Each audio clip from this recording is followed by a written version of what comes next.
So guys, I've been playing for about a year now, or really playing for about a year now. Last June is when I started this YouTube channel, and I've been working on getting better and more consistent. So I'm gonna go through some of the things I've been working on to help me get more consistent. Some of the things that I catch myself doing that I still do poorly, that hold me back, and some of the things I figured out that are kind of triggers for me to do well or to throw well and get that flat bag we're chasing. So for me, everyone I've talked to about how to get better at this says, get that bag flat first and then straighten out your accuracy later. So that's what I've been trying to do. You know, cornhole, I think I've said it before, it's kind of unique compared to other sports like golf or shooting a basketball or any sport like that where you're trying to throw an object at a target or into a hole in this case. You know, if you watch professional golfers, all their swings look very similar when you break it down. If you put 50 PGA pros side by side, pretty much they all look pretty similar. But when you're looking at cornhole players, man, the variety of throws, grips, stances, it's unbelievable. But I've watched enough to kind of try to model my throw after a few of the really, really good pros that are a lot younger than me. But I've looked for guys that are taller like me, a little lankier like me, so maybe I can kind of model my throw, my pitch after them. And that's what I've been working on. So we're gonna go through some of the things that I've done.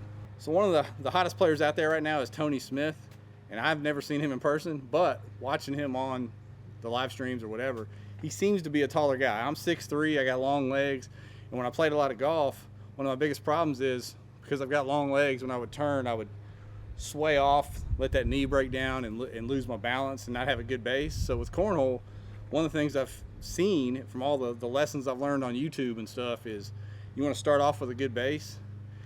So I've tweaked my stance around a little bit, where my feet are. I've gone left foot forward, right foot forward. I've tried a step, without a step, things like that. What I've settled on right now anyway is my right foot forward and my left foot just right behind the heel, pretty close, pretty tight to my right foot, and that gives me a solid base where I feel like I have my balance when I'm starting my pitch and when I'm finishing my pitch. When I position with my feet too far apart, I feel like I don't transfer that weight enough. I don't know if that's because of how tall I am. I tend to hang back, and or when I do come forward, I'll get off to one side or the other rather than coming straight through at the target like you're supposed to. For a grip, I mean, I've gotten pretty simple with the grip. I've just kind of gone with a 50-50, maybe a 60-40 grip. Get the beads like that right there.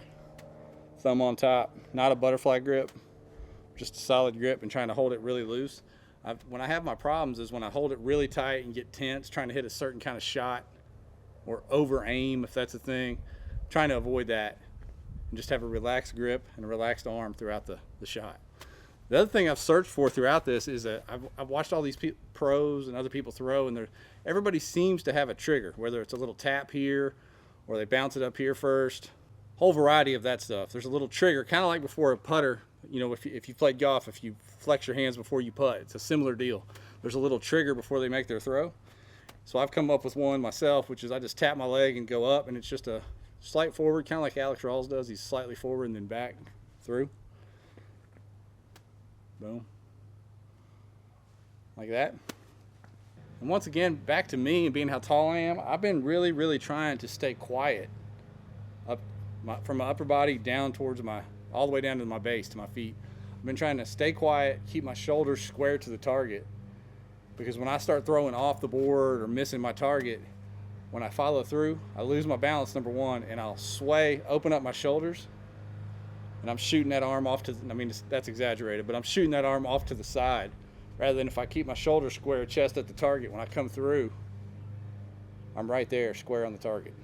Now for me, I know everybody says to, when they come through, to get that hand palm to the sky.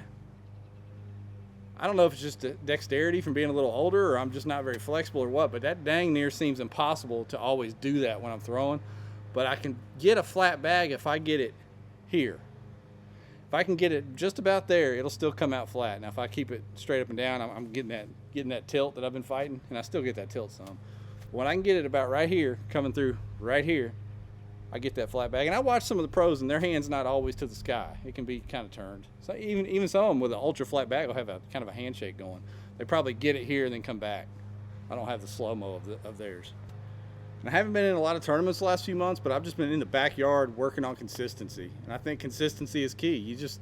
stay on the board, stay around the hole, and your PPR, your score will keep climbing, keep climbing. At least I feel like it's going to keep climbing for me. It has on the practice rounds. So there you have it, guys. That's what I've been working on to get more consistent with my game. What do you guys use for triggers and things to watch for? You know, like for me, like I said, it's my feet, my base, my shoulder square, and just staying quiet and relaxed and trying to finish at the target.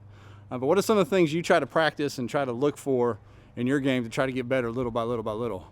As always, hey, I appreciate y'all watching.